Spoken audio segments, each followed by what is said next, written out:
Pushpa 2 the rule Bunny అభిమానులే కాదు సినీ ప్రేక్షకులంతా ఎంతో ఆసక్తిగా ఎదురుచూస్తున్న సినిమా. ఇప్పటికే పుష్ప ది రైస్ ప్రపంచవ్యాప్తంగా విడుదలై ఎంతో క్రేజ్ సంపాదించింది. సుకుమార్, అల్లు అర్జున్ కాంబినేషన్ లో వచ్చిన ఈ సినిమా అంచనాలకు మించి వసూళ్లు రాబట్టింది. పుష్పగా అల్లు అర్జున్ నటనకు ప్రపంచవ్యాప్తంగా చాలా మంది ఆయన అభిమానులుగా మారిపారు. ఇక ఈ సినిమాలో డిఎస్పీ మ్యూజిక్ కు ప్రపంచవ్యాప్తంగా గుర్తింపు వచ్చింది. ఇన్స్టాగ్రామ్ రీల్స్ లో ఎక్కడ చూసినా పుష్ప సాంగ్సే వినిపించాయి. ఈ సినిమాలో దాక్కో దాక్కో మేక అనే పాటలో గంగమ్మ తల్లి జాతర ప్రస్తావన వస్తుంది. పుష్ప ది రైజ్ లో ఎక్కడా జాతర గురించి చూపించలేదు. ఇప్పుడు పుష్ప ది రూల్ లో ఈ గంగమ్మ తల్లి జాతర ఎపిసోడ్ ఫ్యాన్స్ కు పూనకాలు తెప్పిస్తాయనే టాక్ వినిపిస్తోంది. ఇంటర్వెల్ బ్యాంగ్ లో వచ్చే ఈ గంగమ్మ జాతర ఎపిసోడ్ టోటల్ సినిమాకి హైలైట్ గా అవుతుందని ఫిల్మ్ నగర్ వర్గాల్లో టాక్ వినిపిస్తోంది.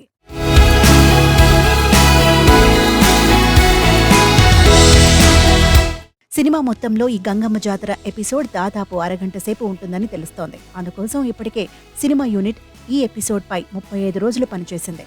అంతేకాదు, కేవలం ఈ ఎపిసోడ్ కోసమే మేకర్స్ 50 కోట్లు ఖర్చు పెట్టినట్టు టాక్ వినిపిస్తోంది. ఇప్పటికే పుష్ప ది రైస్ కు సంబంధించిన ఓ పోస్టర్ ను కూడా మేకర్స్ రిలీజ్ చేశారు.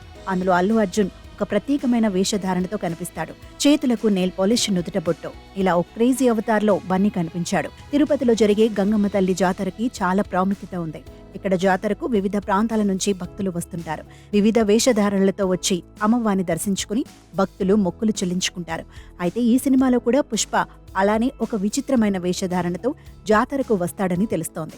అయితే మేకర్స్ జస్ట్ లుక్ మాత్రమే విడుదల చేశారని, ఈ లుక్ లో బన్నీ పర్ఫార్మెన్స్ అదిరిపోతుందని టాక్ వినిపిస్తోంది. ఇక ఈ గంగమ్మ జాతర ఎపిసోడ్లోని ఓ ఫైట్ తో పాటు సాంగ్, అలానే ఓ సెంటిమెంట్ సీన్ ను దర్శకుడు సుకుమార్ ప్లాన్ చేశారు. అంతేకాక ఇంటర్వెల్ బ్యాంగ్ లోనే ఓ ట్విస్ట్ కూడా ఉంటుందని ప్రచారం జరుగుతోంది. పుష్ప 2 ఫస్ట్ హాఫ్ ను ఒక హైతో ఎండ్ చేయాలనే ఉద్దేశంతో సుకుమార్ ఈ భారీ ఎపిసోడ్ ను ప్లాన్ చేశారట.